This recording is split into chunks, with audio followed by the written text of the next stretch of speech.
Minority का status को लेकर बहुत ही अहम इशू है।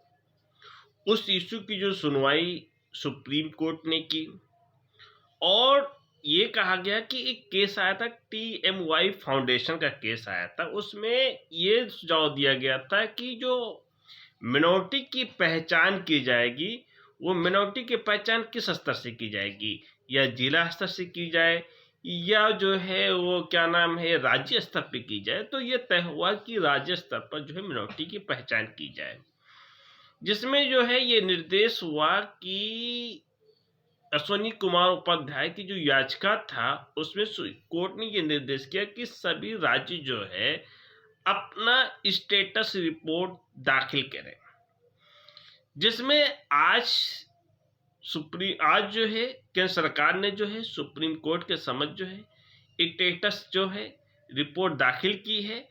उसमें कौन कौन राज्य ने क्या क्या कहा है तो उसको समझेंगे, और उसके बाद में आंकड़े हम समझेंगे कि क्या क्या वर्तमान में आंकड़े, जो लद्दाख में क्या आंकड़े हैं, लक्षद्वीप में क्या आंकड़े हैं, और उसके बाद में जम्मू कश्मीर में क्या आंकड़े हैं, मणिपुर में क्या आंकड़े हैं, नागालैंड में क्या आंकड़े हैं, और दिल्ली ने क्या स्पेशल कहा है।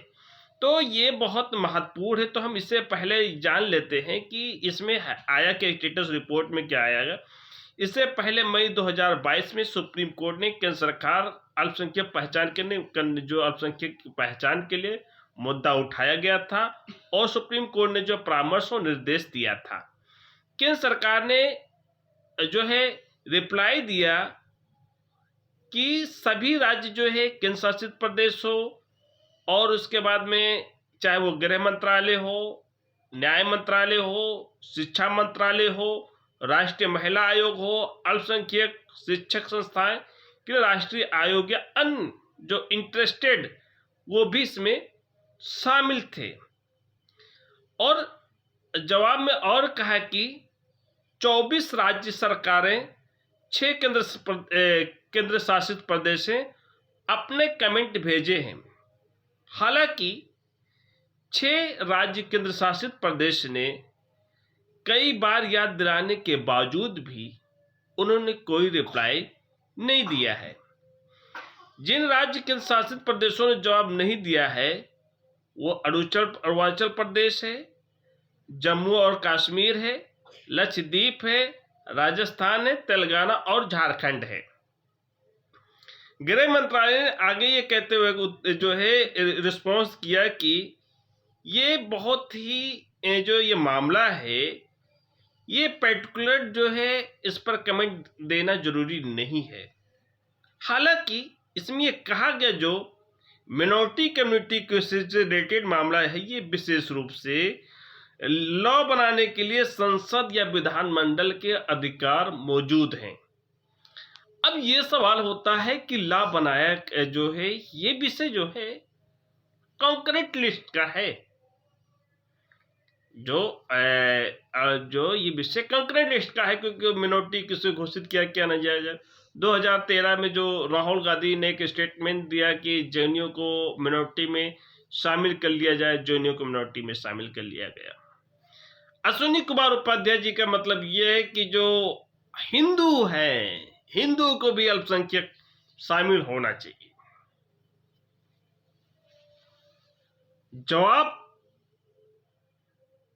ये है कि कौन से हिंदू, हिंदू कौन?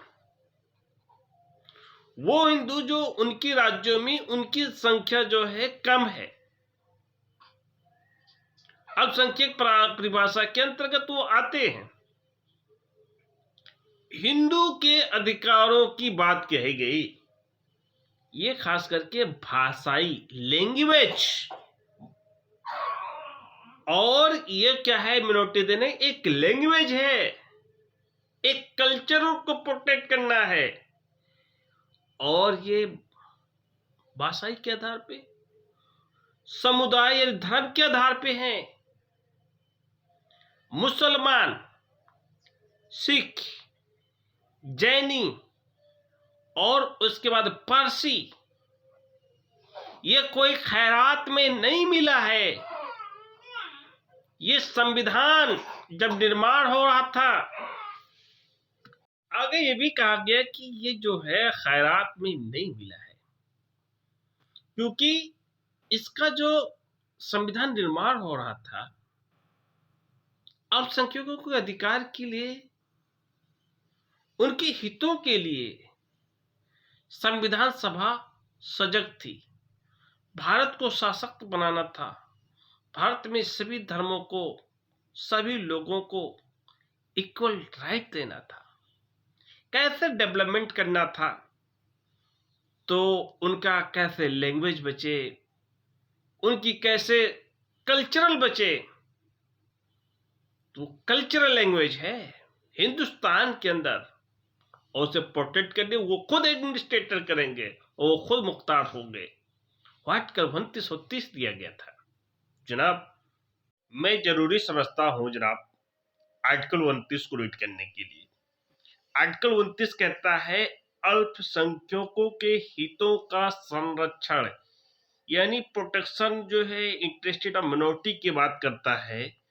उसमें ये कहता है कि आर्टिकल जो है 29(1) में कहता है भारत के राज्य क्षेत्र या उसके किसी भाग में रहने वाले नागरिक या किसी भी वर्ग की अपनी एक विशिष्ट, उसकी वर्ग की अपनी एक विशिष्ट भाषा, लिपि, संस्कृति, 3 शब्द मैं फिर इसलिए हाईलाइट करना चाहता हूं, लैंग्वेज और उसके बाद में स्क्रिप्ट और उसके बाद में कल्चरल को प्रोटेक्ट करने के लिए उनको संविधान ने फंडामेंटल में जो है ये राइट दिया है। और वही सब आर्टिकल 2 में किसी भी नागरिक को केवल रिलीजियस यानी धर्म, मूल, वंश, जाति या भाषा के किसी भी आधार पर राज्य द्वारा संचालित या राजनिधि सहायता प्राप्त किसी भी शिक्षक संस्थाओं में वंचित प्रवेश करने से वंचित नहीं किया जाएगा। वो आर्टिकल 30 में ये है कि वो मैनेजमेंट की उनके पास शक्ति दी गई है कि वो अगर वो बन चाहे तो शिक्षा संस्थाओं में उनका जो है प्रबंध का अधिकार है। वो अपने हिसाब से अपनी संस्कृति बचाने के लिए, अपनी लिपि बचाने के लिए, अपनी भाषा बचाने के लिए वो स्कूल, कॉलेज, मदरसे ये संचालित होते हैं। और उसके तहत जो है तो ये एक अपने आप में फंडामेंटल राइट्स है। और उसके बाद में जब मैं बताना चाहता हूं कि रिपोर्ट क्या कहते हैं, आज के जो दाखिल हुई रिपोर्ट है क्या कह रहे हैं, इसमें जो है मैं जिक्र करना चाहता हूं पश्चिम बंगाल और पंजाब राज्यों ने ये रुख अपनाया कि जो स्टेट सरकार है धार्मिक और भाषाई अल्पसंख्यकों की पहचान करने के लिए असूचित करने का अधिकार होना चाहिए। उन्होंने कहा कि जो भाषाई अल्पसंख्यक जो है उनको अधिसूचित करने का अधिकार होना चाहिए। अब वहीं पर जो है आंध्र प्रदेश, तमिलनाडु, उत्तराखंड, असम, मणिपुर और सिक्किम स्टेट ने कहा है कि जो है उत्तर में विशेष रूप से ये कहा है कि राज्य होना चाहिए, ना कि राष्ट्र में जैसे धार्मिक, भाषाई अल्पसंख्यक पहचान के अधिसूचना के उद्देश्य के लिए एक इकाई के रूप में माना जाना चाहिए। और कुल 10 राज्य यानी नागालैंड, बिहार, गुजरात, कर्नाटक, केरल, मध्य प्रदेश इस मामले में जो है इन्होंने को स्टेटस की जो है यथास्थिति के जो है इन्होंने प्रेफरेंस दी है।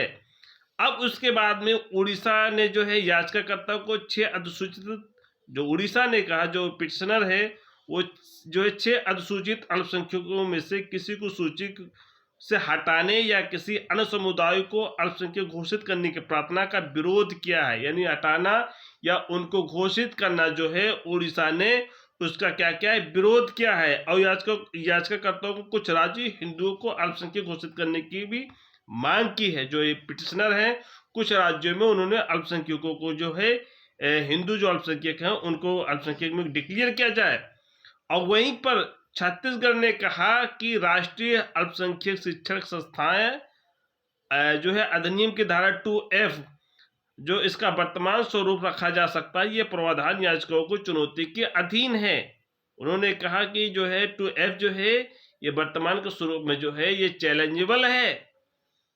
और हरियाणा और महाराष्ट्र राज्य ने केंद्र सरकार अल्पसंख्यकों को असूचित कर सकती है। हरियाणा और महाराष्ट्र ने राज्यों ने कहा ये केंद्र सरकार अल्पसंख्यकों को जो है अधिसूचित कर सकती है, इन्होंने केंद्र पर थोप दिया। और उसके बाद में उत्तर प्रदेश जानते हैं अपने आप में ही बहुत ही जो है मजबूत और सशक्त है। उन्होंने और एक कदम आगे कहा, उत्तर प्रदेश सरकार ने कहा अगर केंद्र सरकार इस मामले में कोई भी फैसला लेती है मैं उस फैसले को मान लूंगा। मेघालय ने कहा कि उसके पास पेशकश करने के लिए कोई टिप्पणी नहीं, मेघालय ने कोई टिप्पणी नहीं दिया। दादर और नगर हवेली और दमन और दीव, चंडीगढ़, अंडमान निकोबार द्वीप समूह, जम्मू कश्मीर केंद्र शासित प्रदेश ने ये कहते हुए जवाब दिया कि इस मामले में केंद्र सरकार के निर्देशों का हम पालन करेंगे, जो केंद्र सरकार निर्देश देगा हम उसका पालन करेंगे। और वहीं पर एकमात्र राज्य जो है विशेष रूप से उत्तर दिया कि राष्ट्र में इकाई माना जाना चाहिए।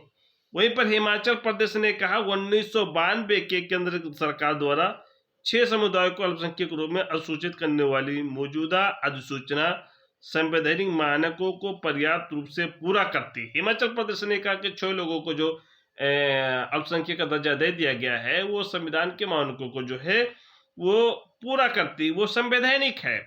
मिजोरम ने कहा, मिजोरम राज्य ने कहा ये जो है रिप्लाई दिया कि मिनोरिटी के लिए जो रिजर्वेशन का मामला है वो कंक्रीट लिस्ट से है और कंक्रीट लिस्ट का पार्ट है, इसलिए राज्य सरकार केंद्र सरकार दोनों इसके विषय में जो है लॉ बना सकती है।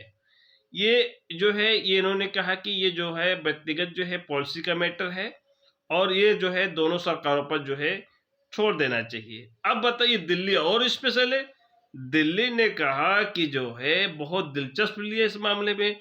उन्होंने और कहा एक स्टेप आगे बढ़ा कि यहूदी और बुद्ध धर्म अनुयायियों को, जो यहूदी हैं बुद्ध धर्म है उनके अनुयायियों के लिए केंद्र सरकार द्वारा अल्पसंख्यक समुदाय घोषित किया जाता है तो उससे मुझे कोई आपत्ति नहीं है। अगर वो घोषित कर देते हैं इनको तो मुझे कोई आपत्ति नहीं है। और आगे और क्या है, केंद्र सरकार धर्म के जो अनुयायी जो माइग्रेट हो गए, जो माइग्रेट कौन हो क्या आ गए, पाकिस्तान से आए हैं, अफगानिस्तान से आए हैं, बांग्लादेश से आए हैं, ये लोग जो माइग्रेट होकर आए हैं इनको जो है मिनोरिटी का स्टेटस दे देना चाहिए। अब इस मामले में क्या है कि ये जो है याचिका में जो राष्ट्रीय अल्पसंख्यक आयोग अधिनियम की धारा 1992 के धारा 2C को जो है ये कॉन्स्टिट्यूशनल वैलिडिटी को जो है चैलेंज किया गया है। जो सेंट्रल गवर्नमेंट जो है मिनोरिटी को जो है अधिसूचित नोटिफाई करने का जो है शक्ति दी गई है।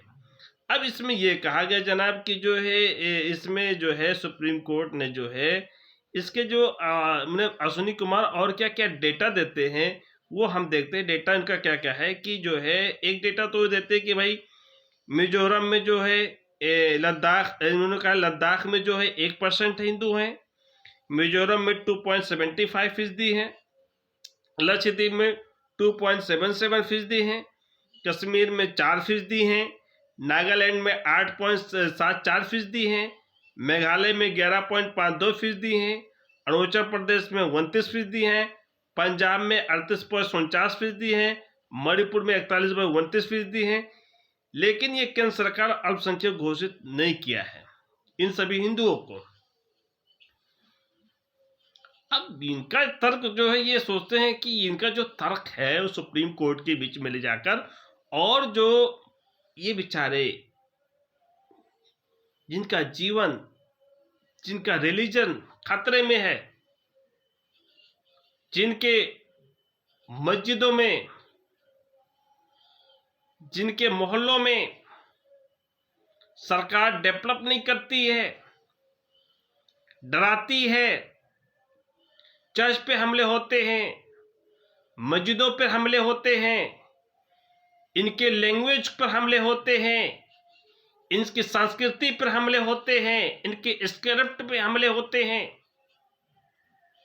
और कहते हैं कि इनको स्टेटस की जो है वो उनको स्टेटस मिली, इस स्टेटस को जो आर्टिकल 2930 खलती है, इसलिए उसको जो है न्यून करना चाहते हैं, उसे खत्म करने का प्रयास करते हैं। तभी तो देश को न्यू इंडिया का मतलब आप समझ रहे हैं, सब समझ रहे हैं।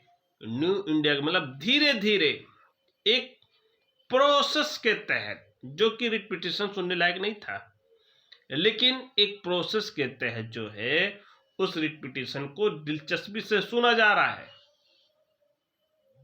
और ये कहा जाएगा कि कुछ दिन के बाद कि इनको जो मिनोरिटी का स्टेटस दे दिया जाए।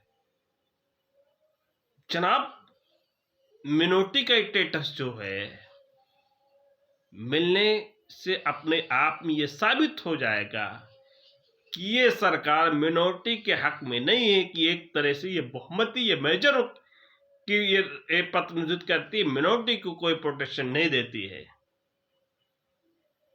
हिंदू की बात करती है। उनका हिंदू का अगर हिंदू डेफिनेशन देखेंगे हिंदू लॉ में, तो उसमें जैनी भी आ जाएंगे, बुद्धिस्ट भी आ जाएंगे, लेकिन सरकार इन्हें जबरन शामिल किया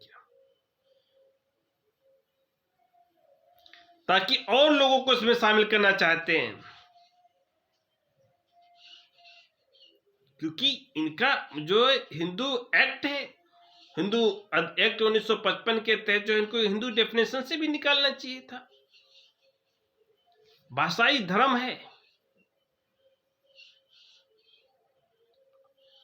अब ये सवाल उठता है, ये इनका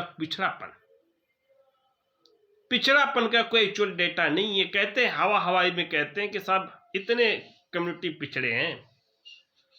और इस मामले में हम और बताना चाहते हैं कि देखते हैं कि और आगे क्या कहते हैं। दूसरी तरफ याचिकाकर्ता का कहना है कि केंद्र सरकार ने मुसलमानों को अल्पसंख्यक घोषित किया है, जो लक्षद्वीप में 96.58%, कश्मीर में 95%, लद्दाख में 46%। इस तरह केंद्र ने ईसाइयों को अल्पसंख्यक घोषित किया गया है, जो ईसाई की संख्या बता रहे हैं।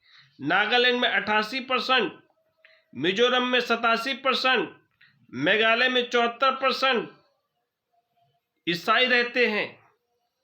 और इतनी जनसंख्या है, यानी इस राज्यों में जो जनसंख्या है वो मेजर है, तो इनको जो है वहां पर जो है मिनोरिटी के स्टेटस खत्म कर देना चाहिए। ये मिनोरिटी है नहीं, इनकी संख्या ज्यादा है। इनका कहने का मतलब है तरक्की उन्होंने ये दिया। और इसी तरह पंजाब में जो है सिख जो है 57% हैं, लद्दाख में बौद्ध 50% हैं। तो अपने पसंद जो है एजुकेशनल इंस्टीट्यूशन स्थापित करते हैं, प्रशासन करते हैं, लेकिन क्या वो यहूदी धर्म के नहीं, जो राष्ट्रीय स्तर पर केवल मात्र 0.1% है, 0.2% है, क्या इनको स्टेटस नहीं मिलना चाहिए? ये जो है इस याचिका में उठाया गया था। और देखते हैं आगे कहा कि टीएम पाई केस 2002 में इस फैसले के बाद कानूनी स्थिति यह था कि भाषाई और धार्मिक अल्पसंख्यक की स्थिति को निर्धारित करने का इकाई राज्य होगा। टीएम पाई के मामले में महत्वपूर्ण कानून को निर्वचन किया गया। धार्मिक और भाषाई अल्पसंख्यक की पहचान केवल राज्य द्वारा की जानी चाहिए। केंद्र को एनसीएम अधिनियम और राष्ट्रीय अल्पसंख्यक शैक्षिक संस्थान अधिनियम के तहत अपनी शक्ति का प्रयोग करना है, न केवल राष्ट्रीय अल्पसंख्यक आयोग की सलाह से और सिफारिश, बल्कि प्रत्येक राज्य और समुदाय की सामाजिक, सांस्कृतिक, धार्मिक स्थितियों पर विचार करने पर। यानी प्रत्येक राज्यों के जो है सामाजिक, सांस्कृतिक, धार्मिक स्थितियों पर विचार करना है। अनुच्छेद 2930 का जो उद्देश्य है, प्रत्येक राज्य के विभिन्न समूह समुदाय को जो संख्या का अनुपात के बाद गिनती धार्मिक भाषा अल्पसंख्यकों को निर्धारित किया जाना चाहिए। यानी उनका कहना है जो है इस केस में जो है अनुपात, जिसकी जितने अनुपात कम उस हिसाब से उनको जो है सूचित करे और उनको अल्पसंख्यक घोषित करे। इसीलिए जो है 6 लोगों को अधिसूचित किया गया था 2C के तहत, और 2F से अल्पसंख्यकों को दर्जे प्राप्त हुए थे, और इसीलिए जो है लोगों को जो है मनुवादियों को जो है पेचिश तो होगा ही होगा, क्योंकि उन्हें अल्पसंख्यक दर्जा प्राप्त है। इनका मतलब है कि इनको जो बहुसंख्यक घोषित कर दिया जाए। नहीं तो अल्पसंख्यक के जो जितनी भी पॉलिसी बनाए जाते हैं, शिक्षा के पॉलिसी के लेकर, उनको डेवलपमेंट के पॉलिसी लेकर, अधिकतम तो खत्म हो गए हैं। मिलते क्या है, बच्चों को जो स्कॉलरशिप मिलना था मिनोरिटी का वो भी खत्म हो गया। बच्चों को जो यूपीएससी के कोचिंग के लिए जो है जो प्री बच्चे पास करते थे उनको मिलना था वो भी खत्म हो गया। बच्चों को जो है जो इसको जो है फेलोशिप नेट जो है करते थे उनको मौलाना अब्दुल कलाम फेलोशिप मिलना था वो भी खत्म हो गया। तो सारी चीजों तो मिनोरिटी को जड़ से मिटाने का काम तो किया जा रहा है। ये गवर्नमेंट जब से बनी है, जब से मिनोरिटी को तोड़ने का, शिक्षा में तोड़ने का, उनके बसाई को तोड़ने का, उनका हर स्तर को जो है तोड़ने का प्रयास किया जा रहा है। अब सवाल ये है कि देखना बाकी है आगे क्या क्या होता है। इवन दोस्तों हमारे साथ बने रहे, और मैं ये बात बताना चाहता हूं, ये राष्ट्र कहीं और जा रहा है। ये राष्ट्र सही तरीके से अगर हम देखते हैं तो ये एक बड़ी विचारधारा की तरफ ले जा रही है, और जिस दिन ये जाएगी उस दिन अगर राष्ट्र में विखंडन, राष्ट्र खतरे में बढ़ जाएगा। चाहे वो रिजर्वेशन इश्यूज ले लीजिए, चाहे वो अगड़ा पिछड़ा,